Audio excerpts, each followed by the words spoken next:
What happens when the foundation of everything you believed about your family crumbles with a single glance? For Sarah Mitchell, a 26-year-old barista struggling to pay her father's nursing home fees, that moment came when she noticed a distinctive watch on a stranger's wrist. For Alexander Whitmore, a man whose billions had built walls between him and the rest of humanity, it was the crack that would either destroy his empire or reveal its true purpose. She was just trying to survive another double shift. He was just another wealthy patron seeking anonymity.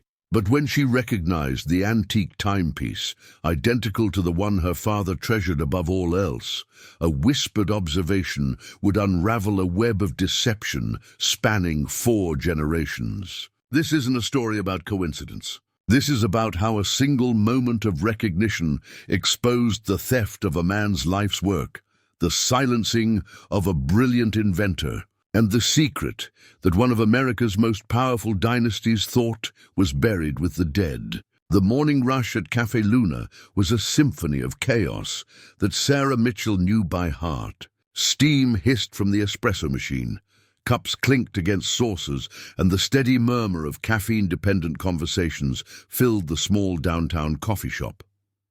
At 6:47 a.m. on a dreary Thursday, Sarah was already 3 hours into her shift, her feet aching in worn sneakers, her apron stained with the evidence of 100 rushed orders. She wiped down the marble counter with mechanical precision, her mind elsewhere. The nursing home had called again yesterday, another urgent discussion about her father's escalating care costs. Thomas Mitchell, once a brilliant aerospace engineer, now sat in a sterile room, his mind lost to early-onset dementia at the cruel age of 62.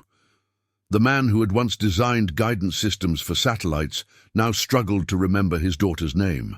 The bell above the door chimed, and Sarah looked up to see a man who seemed to carry his own atmosphere. Everything about him spoke of wealth so profound it had become unconscious. The perfectly tailored charcoal coat, the Italian leather shoes that gleamed despite the morning drizzle, the way he moved with the unhurried confidence of someone who had never waited for anything in his life. Alexander Whitmore. Sarah didn't recognize him by face, but she knew the type.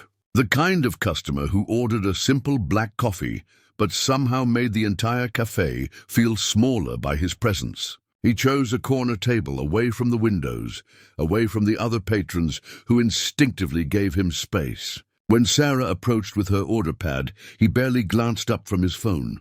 "Coffee black," he said, his voice carrying the crisp authority of boardrooms and private jets. "Coming right up," Sarah replied, maintaining her practiced smile. As she turned to leave, he reached for his phone, adjusting it on the table, and Sarah's world tilted on its axis. There, on his left wrist, was a watch that made her breath catch in her throat. It was an antique Patek Philippe, but not just any timepiece. The face was a distinctive deep blue enamel, surrounded by a platinum case engraved with an intricate pattern of overlapping circles. Most striking of all was the small diamond at the 12 o'clock position, not a factory edition, but a custom modification that caught the light like a captured star. Sarah's hands began to tremble. She knew that watch. She had memorized every detail of it during countless hours, sitting beside her father's bed, watching him turn it over in his weathered hands with the reverence others reserved for religious artifacts. Her father's watch, identical in every impossible detail, sat in its velvet-lined box in their apartment. The one valuable thing he'd refused to sell, even as the medical bills mounted into an insurmountable mountain of debt. "This represents everything I worked for," he would say during his lucid moments. "Promise me you'll keep it safe, Sarah. It's proof of what I accomplished." The words escaped Sarah's lips before she could stop them, barely more than a whisper. "Sir, my father has a watch exactly like yours." Alexander Whitmore's hand froze over his phone. Slowly, deliberately, he looked up, his steel-grey eyes focusing on her with an intensity that made Sarah feel exposed, dissected. The casual dismissal she'd expected didn't come. Instead, his face went through a series of micro-expressions, surprise, calculation, and something that might have been fear. "Excuse me?" His voice had dropped an octave, becoming dangerously quiet. Sarah's heart hammered against her ribs. She should have walked away, should have kept her mouth shut. But the image of her father's declining health, the mounting bills, and years of watching him clutch that watch like a lifeline pushed her forward. "The watch on your wrist," she said, pointing with a shaking finger. "The blue face, the platinum case, the diamond at 12 o'clock. My father has one exactly the same. He says it's one of a kind." Alexander's jaw tightened. He slowly turned his wrist, examining the timepiece as if seeing it for the first time. When he spoke, each word was carved from ice. "That's impossible. This watch was custom-made for my grandfather in 1963 by Patek Philippe. It's completely unique. There is no other like it in existence." "But there is," Sarah insisted, her voice gaining strength despite her trembling hands. "My father's had his since the 1960s. He worked for Whitmore Aerospace then, as an engineer. The watch was given to him for his contributions to the Apollo navigation project." The color drained from Alexander's face. Whitmore Aerospace had been folded into his grandfather's larger conglomerate decades ago, but it had been the company's crown jewel, the division that had made their fortune in the space race era. "Your father's name," he said, the question emerging like a command. "Thomas Mitchell. He designed guidance systems, trajectory calculations. He always said that watch represented the proudest moment of his career." Alexander stood abruptly, his chair scraping against the floor. The few other patrons glanced over nervously. He pulled out his wallet and placed a $100 bill on the table, enough to cover a week's worth of coffee. "This conversation never happened," he said, his voice tight with barely controlled fury. "Your father is either delusional or he's in possession of stolen property. The watch my grandfather wore was unique, and it died with him in 1987. He was already moving toward the door when Sarah found her voice again. "He's not delusional," she called after him, loud enough that the entire café turned to stare. "And he's not a thief. Thomas Mitchell was a brilliant man who gave everything to your company. And if you can't see that—" Alexander paused at the door, his back rigid. When he turned around, his expression was unreadable.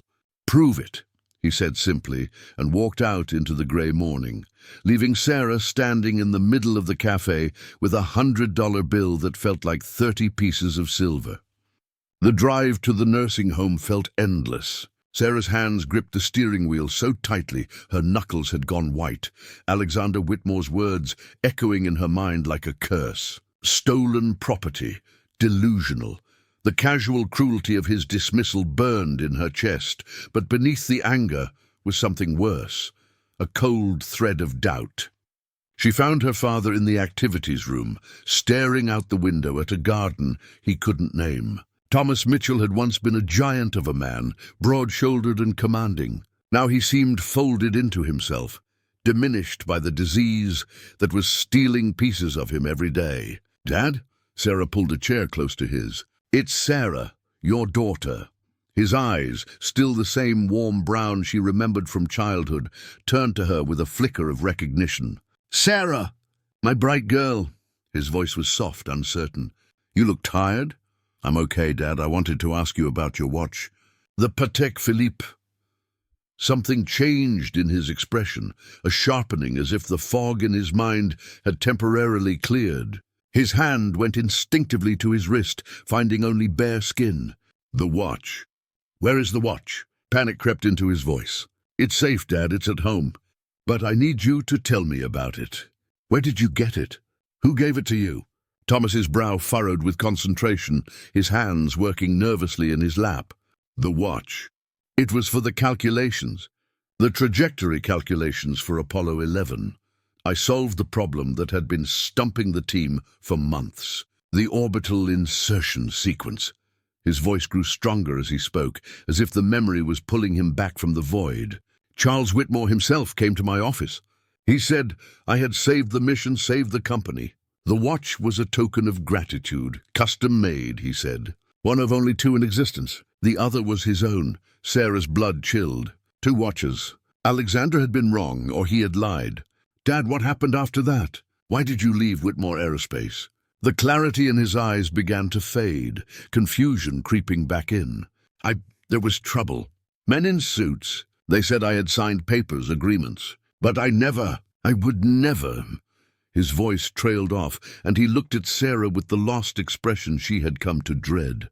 Who are you, dear?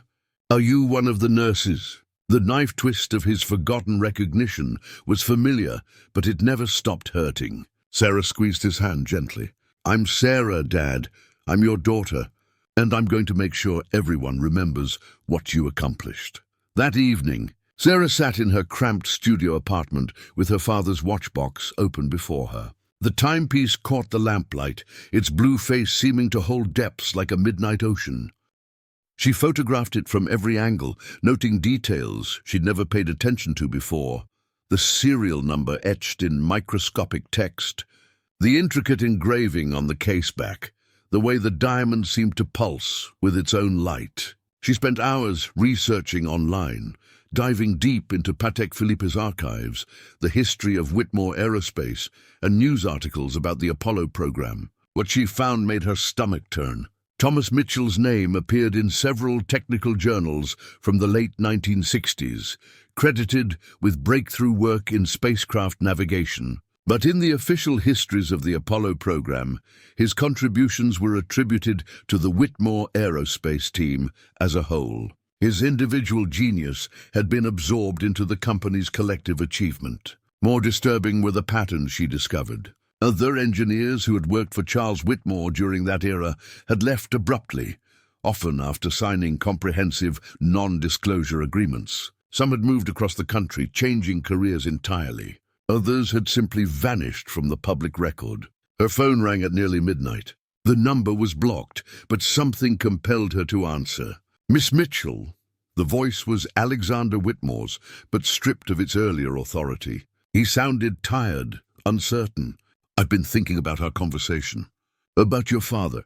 Have you now? Sarah's voice was sharp with exhaustion and anger. I want to see the watch. Both watches side by side. If what you're claiming is true, then we have a problem that goes much deeper than either of us realized. Sarah was quiet for a long moment. And if I show you and you decide I'm lying? What then? Then I'll know. But Miss Mitchell, I've spent the evening going through my grandfather's papers. There are things in there, agreements and correspondences, that don't match the family history I've always believed. His voice carried a weight that hadn't been there in the café, as if the foundation of his world had begun to shift. Where do you want to meet? Sarah asked. My office. Tomorrow evening, after business hours. Come alone, and bring the watch. The line went dead, leaving Sarah staring at the timepiece that had somehow become the key to a mystery spanning 6 decades. The Whitmore Tower pierced the downtown skyline like a glass and steel monument to capitalism. Sarah had walked past it countless times, but she'd never imagined entering through its marble lobby, past security guards who eyed her worn coat with barely concealed disdain. The elevator ride to the 60th floor felt like ascending to another world. Alexander's office was a testament to power and wealth, floor-to-ceiling windows overlooking the city, furniture that probably cost more than Sarah's annual salary, and walls lined with awards and photographs of Alexander with presidents, prime ministers, and titans of industry. He stood with his back to her, silhouetted against the city lights, his own watch catching the reflection from the window. When he turned, Sarah was struck by how different he looked. The imperious confidence was gone, replaced by something rawer, more human. You came, he said, and there was genuine surprise in his voice. Sarah placed her father's watchbox on his desk, her hands steady despite the magnitude of the moment. I keep my promises. Alexander moved to his desk and after a moment's hesitation removed his own watch. He placed it beside the box, then gestured for Sarah to open it. The 2 timepieces sat side by side under the desk lamp, and the effect was breathtaking. They were absolutely identical, not similar, not reminiscent, but perfect twins, down to the smallest detail. My God, Alexander breathed, sinking into his chair. It's true. Sarah pulled out her phone and showed him the photographs she'd taken, the serial numbers, the technical specifications. I researched the manufacturer. According to Patek Philippe's records, only 2 of these watches were ever made. Both were commissioned by Charles Whitmore in 1963. The second was specifically requested to be engraved for exceptional service to the future of human exploration. Alexander leaned forward, examining the case back of Thomas Mitchell's watch. There, in elegant script, were exactly those words. "My grandfather gave your father this watch," he said slowly, as if the words were hard to accept. "But that contradicts everything I've been told about why your father left the company." "What were you told?" Alexander's jaw tightened. That Thomas Mitchell was involved in selling proprietary designs to competitors. That he was quietly terminated to avoid scandal. That any patents or innovations he claimed credit for were actually collaborative efforts that belonged to the company. The accusation hung in the air like poison. Sarah felt tears of rage burning her eyes. "That's a lie. My father would never—" "I know." Alexander's voice was quiet, defeated. "I spent all day going through the archives, Miss Mitchell. The real archives, not the sanitized versions. Your father's work on the Apollo guidance systems was revolutionary. His calculations made the moon landing possible." He reached into his desk drawer and pulled out a thin file. "Charles Whitmore's private correspondence from 1969. I found these letters buried in storage." He slid the file across the desk. "Read them." With trembling hands, Sarah opened the file. The letterhead was Charles Whitmore's personal stationery, and the first letter was addressed to his head of legal affairs. "The Mitchell situation has become untenable. He's asking questions about patent attributions and profit-sharing agreements. He believes his innovations entitle him to individual recognition and financial compensation beyond his salary. This is unacceptable. I want a comprehensive severance package prepared, generous enough to ensure his silence, punitive enough to discourage others from similar ambitions." The second letter was even more damning. "Mitchell has agreed to resign and sign the NDA, but he's become difficult about relinquishing certain materials. He claims the guidance system algorithms are his personal intellectual property. Obviously, this is ridiculous. Everything developed on company time belongs to the company. However, to avoid potential litigation, I've authorized the legal team to be more persuasive in their negotiations." The final letter made Sarah's blood run cold. "The Mitchell matter is resolved. He has signed all necessary documents and departed the company. His family has been encouraged to relocate. They've instructed security to flag his name. He's never to be allowed on any Whitmore property again. His contributions to the Apollo project will be attributed to the team as a whole. Individual genius is a dangerous myth that we cannot afford to perpetuate." Sarah looked up to find Alexander watching her with an expression she couldn't read. "My father wasn't a thief," she said, her voice steady despite the tears on her cheeks. "He was silenced." "Yes," Alexander agreed quietly, "and I suspect the watch was meant to be taken from him, evidence of my grandfather's recognition of his achievements. The fact that he kept it all these years, it was proof," Sarah finished. "Proof that he mattered, that his work meant something." They sat in silence for several minutes, the weight of decades-old injustice settling between them. Finally, Alexander spoke. "There's something else you need to know. My cousin, Richard Whitmore, is the family historian.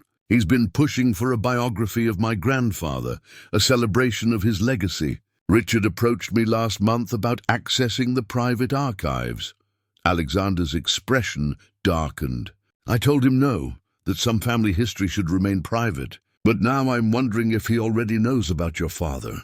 If he's been sitting on this information, why would he do that? Power, control. Richard has always resented that I inherited control of the company instead of him. Information like this, it's a weapon. He could use it to destroy my reputation, claim I've been covering up my grandfather's crimes." Sarah felt a chill run down her spine. "Or he could use it to silence me like they silenced my father." The words hung heavy in the air between them. Sarah realized that by pursuing the truth, she might have painted a target on her back.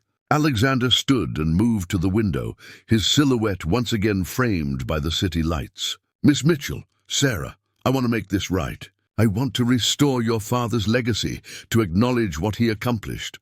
And if Richard tries to stop you—" Alexander's reflection in the window smiled grimly. "Then we'll find out just how far the apple fell from the tree." The annual Whitmore Foundation Gala was the social event of the season, a gathering of the city's elite in the grand ballroom of the historic Fairmont Hotel.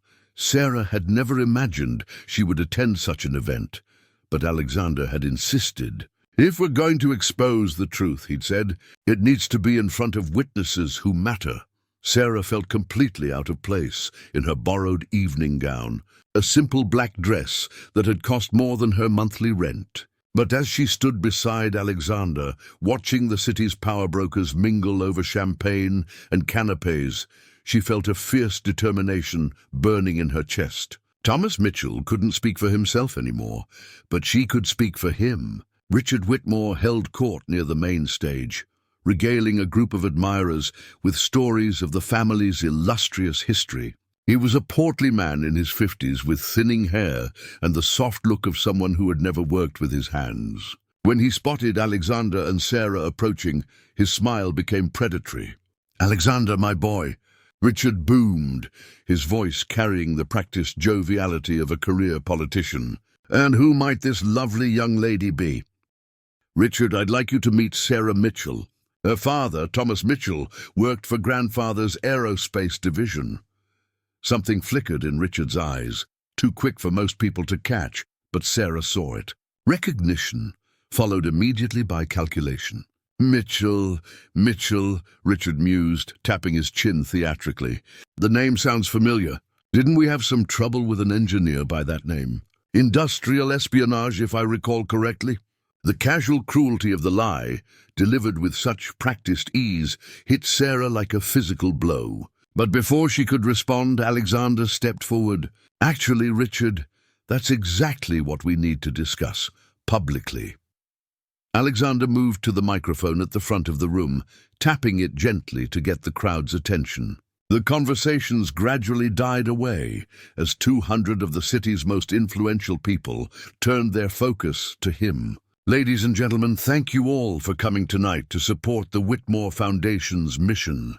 But before we begin tonight's program, I want to share something with you. A story about truth, justice, and the courage it sometimes takes to acknowledge the mistakes of the past."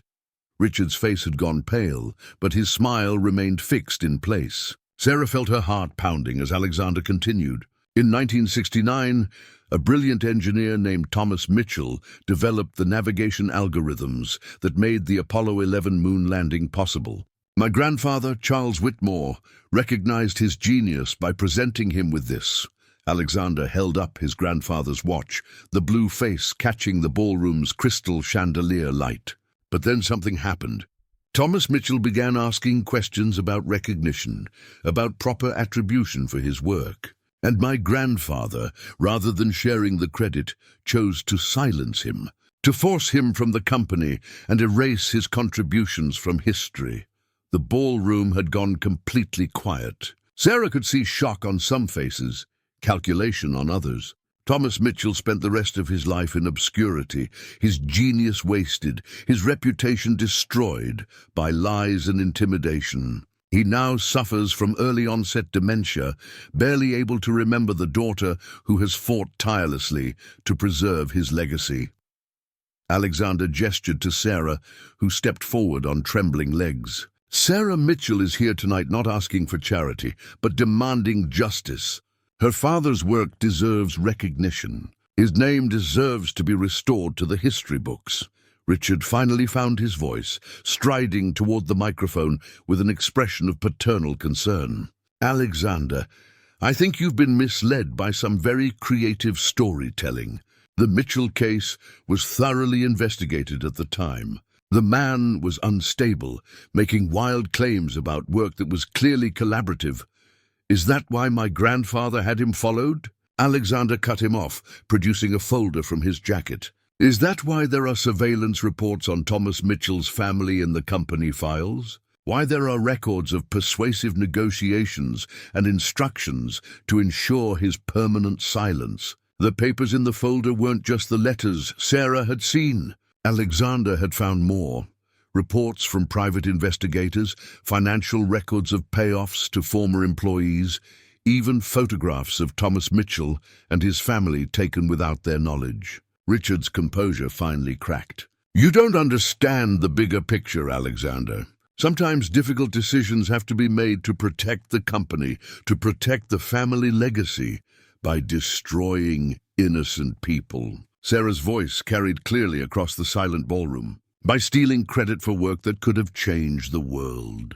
My father gave everything to your family's company, and you repaid him by making him disappear. Your father was nobody." Richard snapped, his mask of civility completely gone. A small man with small ideas who couldn't accept that he was just another cog in the machine. "Charles Whitmore built an empire, and petty engineers like your father were just stepping stones." The admission hung in the air like a toxic cloud. Richard seemed to realize what he'd said, but it was too late. 200 witnesses had just heard him confirm everything Alexander had accused the family of doing. Alexander stepped back to the microphone, his voice ringing with authority. "The Whitmore Foundation will establish the Thomas Mitchell Fellowship for Innovation and Ethical Engineering. Sarah Mitchell will serve on the board, ensuring that brilliant minds are celebrated, not silenced." He paused, looking directly at Richard. "And Richard Whitmore will no longer have any association with this foundation or any other aspect of the Whitmore companies. His callous disregard for human dignity has no place in our organization." The applause started slowly, then built to a thunderous ovation. Sarah felt tears streaming down her face, not of sadness but of vindication. Her father's name would be remembered. His contributions would be acknowledged. As the crowd began to disperse, Richard approached them one last time. His face was flushed with rage and humiliation. "You think this changes anything?" he hissed. "You think exposing some old family business makes you noble? You're still nobody, girl. Still just a coffee shop waitress playing dress-up."